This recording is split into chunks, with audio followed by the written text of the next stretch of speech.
મારા વાલા પ્રિયો, તમે કેમ છો? તમે ઠીક છો ને? તમને બોલાવવામાં આવ્યા છે. સ્વર્ગ અને પૃથ્વી બનાવનાર ઈશ્વરે તમને બોલાવ્યા છે. પ્રભુએ શા માટે બોલાવ્યા છે જાણો છો? જો તમે તેમના વિશે સાંભળો છો, શીખો છો, તો તમે આનંદિત અને ખુશ થશો. આ દુનિયાના લોકો તમારા વિશે કેવું વિચારે છે તે મહત્વનું નથી, પરંતુ વચન કહે છે પ્રભુની નજરમાં તમને બોલાવવામાં આવ્યા છે. તમને કોણે બોલાવ્યા છે? સર્વશક્તિમાન ઈશ્વર, જેમણે સ્વર્ગ અને પૃથ્વી બનાવ્યા છે, તે મારા પુત્ર પુત્રી કહીને તમને બોલાવે છે. શા માટે જાણો છો? 1 કોરિન્થી તેના 1 અધ્યાયનું 9મું વચન જુઓ. જે ઈશ્વરે તમને તેમના દીકરા આપણા પ્રભુ ઈસુ ખ્રિસ્તની સંગતમાં તેડેલા છે તે વિશ્વાસુ છે. ઈશ્વરે તમને બોલાવ્યા છે, માણસે નહીં. ઈશ્વરે તમને બોલાવ્યા છે.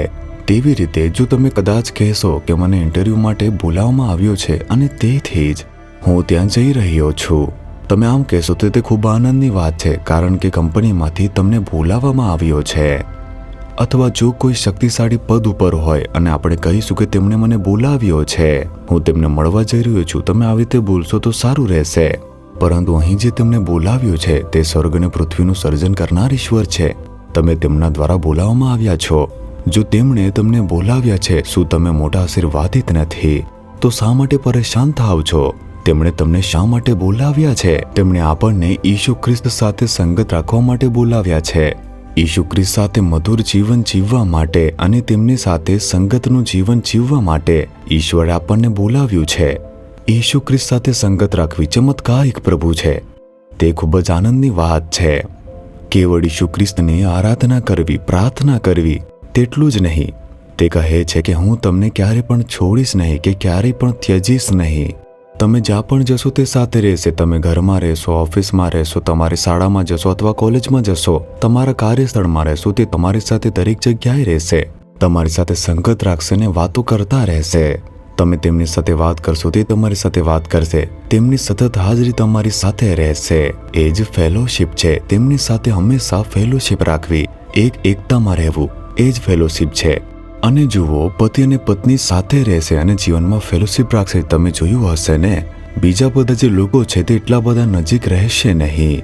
નોકરીના મિત્રો તે નોકરી સુધી સીમિત રહેશે, સમાપ્ત થશે. શાળાના મિત્રો તે શાળા સુધી રહેશે અને પછી સમાપ્ત થશે. નોકરીના કલાકો સમયે તે નોકરી સુધી જ રહેશે. તમે વ્યવસાય દ્વારા જેને ઓળખો છો તે વ્યવસાય સુધી જ રહેશે.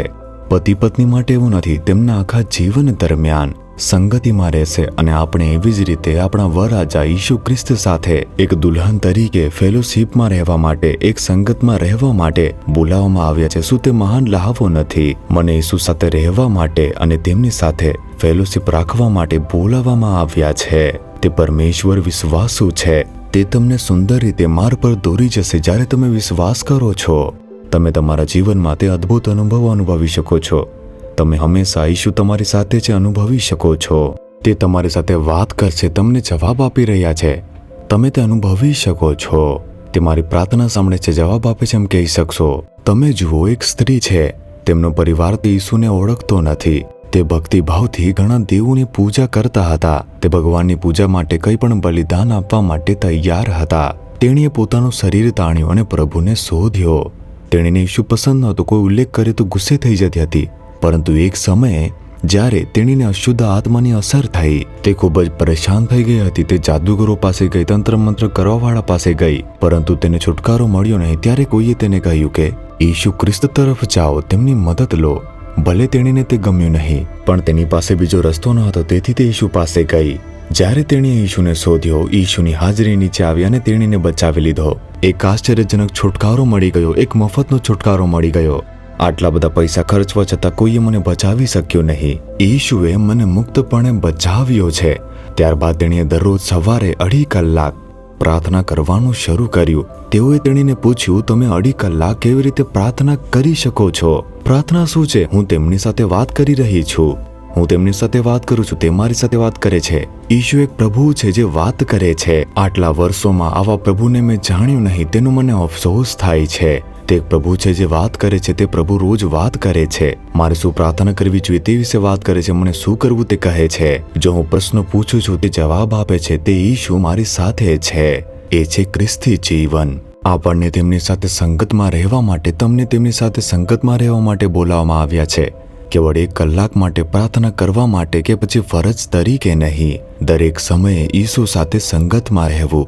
શું તમે સમર્પિત કરશો? તે એક વિશ્વાસુ પ્રભુ છે જે તમને સુંદર રીતે માર્ગદર્શન આપે છે. એવા અદ્ભુત અને વિશ્વાસુ પ્રભુ, પોતાને તેમના હાથમાં સોંપવાનો પ્રયાસ કરી જુઓ. શું તમે આજે કહેશો, હે પ્રભુ, મારે તમારી સાથે સંગતમાં રહેવું જોઈએ. પ્રભુ, મારે તમારો અવાજ સાંભળવો જોઈએ. મારી સાથે વાત કરો પ્રભુ. જે પ્રભુએ મને ઈસુ ખ્રિસ્ત સાથે સંગતમાં રહેવા માટે બોલાવ્યો છે, તેમની સ્તુતિ થાવ. ઈસુના નામમાં આમેન, આમેન.